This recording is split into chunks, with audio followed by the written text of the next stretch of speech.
உலக மக்கள் எல்லோருக்கும் வணக்கம். இது உங்கள் அம்பிகை ஜோதிடம். நான் உங்கள் ஜி கோபால் பேசுகிறேன். இன்னைக்கு நம்ம பேச வந்த தலைப்பு என்னன்னா, செப்டம்பர் மாத பலன்கள். அப்ப செப்டம்பர் மாதத்துல கிரக அடைவுகள் எப்படி இருக்குன்னு பார்த்துக்கலாம். இப்போ மிதுனத்துல செவ்வாய் பகவான் இருக்கிறாங்க, சிம்மத்துல சூரிய பகவான், புதன் பகவான். அந்த புதன் பகவான் ஆகப்பட்டது செப்டம்பர் மாதம் 23ஆம் தேதி பெயர்ச்சியாகி கன்னிக்கு வந்துடுறாங்க. சுக்கிர பகவான் ஆகப்பட்டது கன்னியில் இருக்கிறாங்க, 19ஆம் தேதி பெயர்ச்சியாகி துலாமுக்கு போயிடுவாங்க. சூரிய பகவான் ஆகப்பட்டது இந்த மாதம் 16ஆம் தேதி வரைக்கும் அந்த சிம்மத்திலே இருப்பாங்க. அதுக்கப்புறம் ஆகப்பட்ட பெயர்ச்சியாகி கன்னிக்கு வர்றாங்க. அதே சமயத்துல கும்பத்துல சனி பகவான் வக்ரம், மீனத்துல ராகு பகவான், ரிஷபத்துல குரு பகவான். இது இந்த மாத கிரக நிலைகள். அப்ப இந்த மாத கிரக நிலைகள் மூலியமாக எங்களுக்கு ஏதாவது ஒரு நல்ல பலன் கிடைக்குமா அப்படிங்கிறதா மிதுன ராசிக்காரங்களுடைய ஒரு மிகப்பெரிய கேள்வி. அதாவது ஒவ்வொரு மாதமும் வீடியோ பார்க்குறோம், ஒவ்வொரு வாரமும் நம்ம டிவியை பார்க்குறோம், நம்மளுடைய ஜாதகத்தை பார்க்குறோம், நம்மளுடைய ராசியை பார்க்குறோம், ஒவ்வொரு நாளும் பார்க்குறோம். நம்மளுக்கு ஏதாவது விடிவு காலம் பிறக்காதா, ஒரு நல்ல வேலை கிடைக்காதா, நம்மளுக்கு திருமணம் ஆகாதா, நம்ம வெளிநாட்டு போறது கண்டிப்பாக நடக்குமா, அப்ப இது மாதிரி நம்ம ஒரு குறைகள் நிவர்த்தி ஆகும்னு சொல்லி டிவி பார்க்குறோம், நம்ம ராசியை பார்க்குறோம். இது போக நம்மளுக்கு ஒரு நல்ல காலம் பிறக்காதா, நம்ம வாழ்க்கையில எப்ப நல்லா இருப்போம், இதை பத்தியும் நம்ம சிந்திச்சுட்டு இந்த டிவியை பார்க்கிறோம்.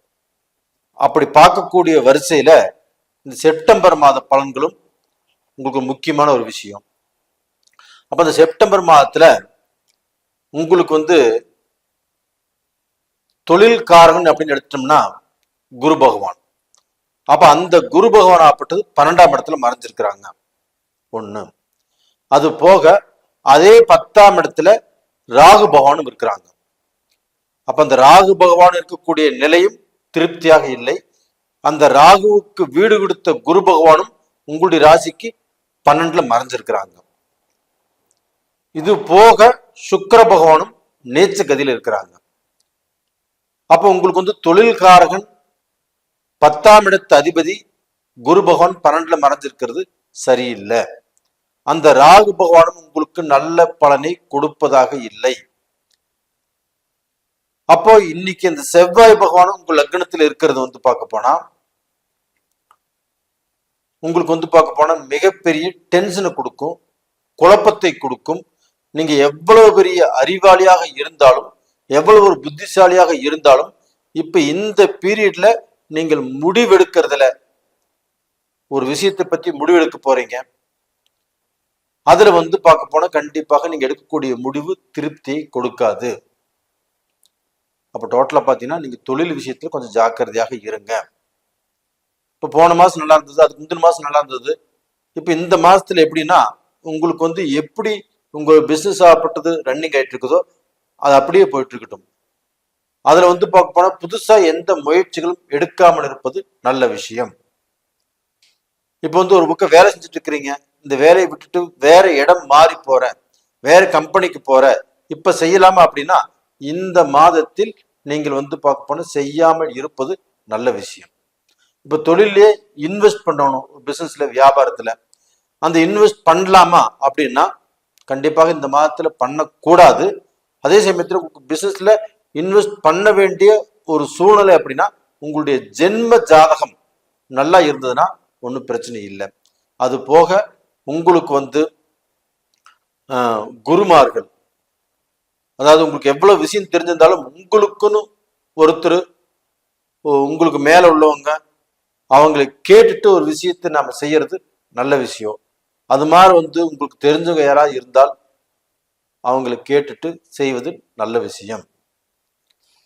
இது போக பாத்தீங்கன்னா அந்த சுக்கிர பகவான் ஆப்பட்டது கன்னியில இருக்கிறாங்க.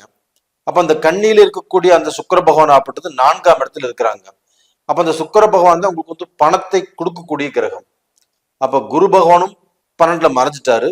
சுக்கிர பகவானும் உங்களுக்கு அந்த பணத்தை கொடுக்கக்கூடிய கிரகமாகப்பட்டது 4ஆம் இடத்துல நீச்ச ஸ்தானத்துல இருக்கிறாங்க.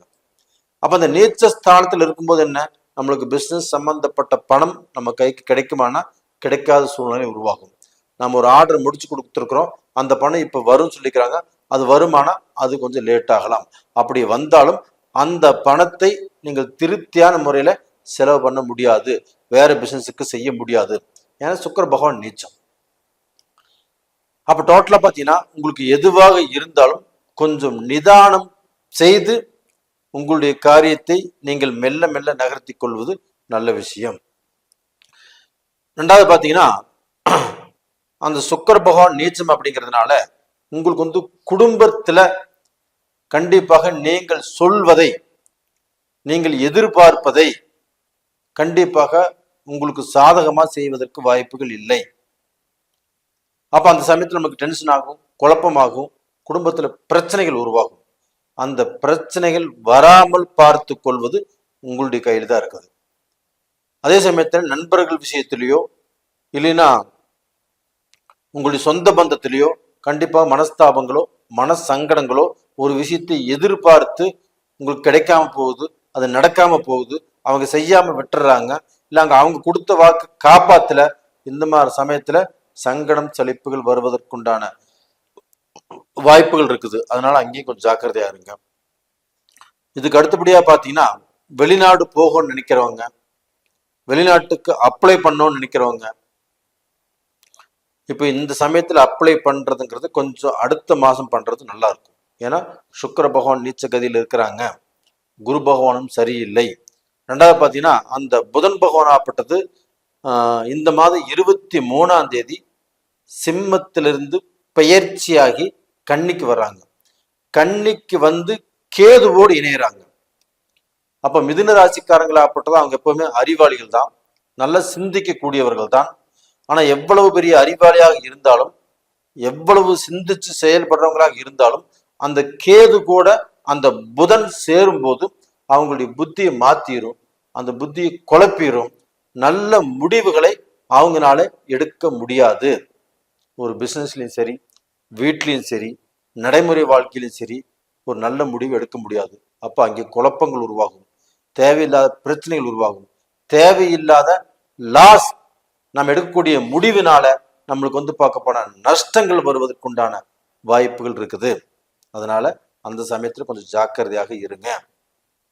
ஆனா சுக்கிர பகவான் ஆப்பட்டது 19ஆம் தேதி துலாமுக்கு வந்துடுறாங்க. அப்ப உங்களுக்கு 5ஆம் இடத்து அதிபதி 5ஆம் இடத்தில் ஆட்சியாக இருப்பது உங்களுக்கு ஒரு சைடுல பலம். அப்ப அந்த பலத்தினால இங்க புதனும் கேதுவோடு சம்பந்தப்பட்ட குழப்பத்தை கொடுத்தாலும் இந்த சுக்கிர பகவானுடைய அனுகிரகத்தினால கொஞ்சம் அப்படியே தப்பிச்சு வர்றதுக்கு வாய்ப்புகள் இருக்குது. ஒன்னும் கவலைப்பட வேண்டாம், பெருசா எந்த ஒரு குறைபாடும் நடக்காது. நீங்க இருக்கிற பொசிஷனை அப்படியே மெயின்டைன் பண்ணிட்டு அப்படியே ரன்னிங் பண்ணிட்டு இருந்தீங்கன்னா நல்லா இருக்கும். இது போக பாத்தீங்கன்னா இல்லத்தரசிகள், அப்ப அந்த இல்லத்தரசிகளாகப்பட்டது மிதுன ராசியில பிறந்தவங்களா இருக்கிறீங்கன்னா கண்டிப்பாக சுக்கிரன் நீச்சமானதுனாலையும் குரு 12ஆம் இடத்துல மறைஞ்சிருக்கிறதுனாலையும் குடும்பத்துடைய சுமைகளை நீங்க ரொம்பவுமே தாங்கிட்டு இருப்பீங்க. நீங்க ஒரு வேலைக்கு போறவங்களா இருக்கலாம், உங்களுக்கு வந்து பார்க்க போனா எல்லா விஷயத்தையும் குடும்பத்துல நம்ம தாங்கிட்டு இருந்து கூட நம்மளை யாரும் அப்ரிஷியேட் பண்ண மாட்டேங்கிறாங்களே, நம்மளை பாராட்ட மாட்டேங்கிறாங்களே, நம்மளை பாவம் சொல்ல மாட்டேங்கிறாங்களே அப்படிங்கிற சில வருத்தங்கள் உங்களுக்கு வரும். அப்ப அந்த வருத்தங்கள் வந்தாலுமே நீங்க வந்து பார்க்க போனா அதனால சங்கடப்பட்டுக்க வேண்டாம். அப்ப இந்த மாசத்துல இது மாதிரி பிரச்சனைகள் வரும் அப்படிங்கிறது நீங்க முன்கூட்டியே இந்த வீடியோ பார்த்தா தெரிஞ்சுக்குவீங்க. அதை தெரிஞ்சுக்கிட்டு கொஞ்சம் விட்டு கொடுத்து போவது, கொஞ்சம் அட்ஜஸ்ட் பண்ணி போவது கண்டிப்பாக நல்லதை செய்யும். அப்படி இல்லைன்னா இதுக்கு ரெமிடி என்ன அப்படின்னா, நீங்க வந்து பார்க்கணும் ஒரு தியானம் பண்றது, ஒரு மூச்சு பயிற்சி பண்றது, இந்த மாதிரி மெடிடேஷன்ல போறது தான் கணவராக இருந்தாலும் சரி மனைவியாக இருந்தாலும் சரி இதுதான் நல்ல விஷயங்கள். அதனால தயவு செய்து இந்த மாசத்துல சங்கடம் சலிப்புகளுக்கு ஆளாக வேண்டாம். அதே சமயத்துல பாத்தீங்கன்னா படிக்கக்கூடிய மாணவ மாணவிகளுக்கு இந்த சமயத்துல புதன் உச்சமாகிறதுனால, அதற்கு முன்னாண்ட புதன் சூரியனோடு இணைந்து புதாதித்ய யோகத்தில் இருந்ததுனால படிக்கக்கூடிய மாணவருக்கு எஜுகேஷன் நல்லா வரும், ஞாபக சக்தி நல்லா இருக்கும், அவங்க எஜுகேஷன் நல்லா ஸ்கோர் பண்ணலாம், அவங்க நினைச்ச இடத்துக்கு அந்த கோர்ஸ் அவங்க போய் ஜாயின் பண்ணிக்கலாம். அதுக்கு வந்து பார்க்கணும் உங்க அப்பா அம்மா கடன் பட்டாவது கஷ்டப்பட்டாவது சேர்த்து விடுறதுக்கு தயாரா இருக்கிறாங்க, ஒன்றும் பிரச்சனை இல்லை. இப்போ அந்த படிக்கக்கூடிய மாணவ மாணவிகளுக்கு நல்லா இருக்குது. சீனியர் சிட்டிசனுக்கு அவங்க வந்து பார்க்க போனா இந்த சமயத்துல தன்னுடைய மக்கள் நல்லா இருக்கணும், நம்மளுடைய மகள் நல்லா இருக்கணும், மகன் நல்லா இருக்கணும், இந்த மாதிரி திங்கிங் இருந்துட்டே இருக்கும்.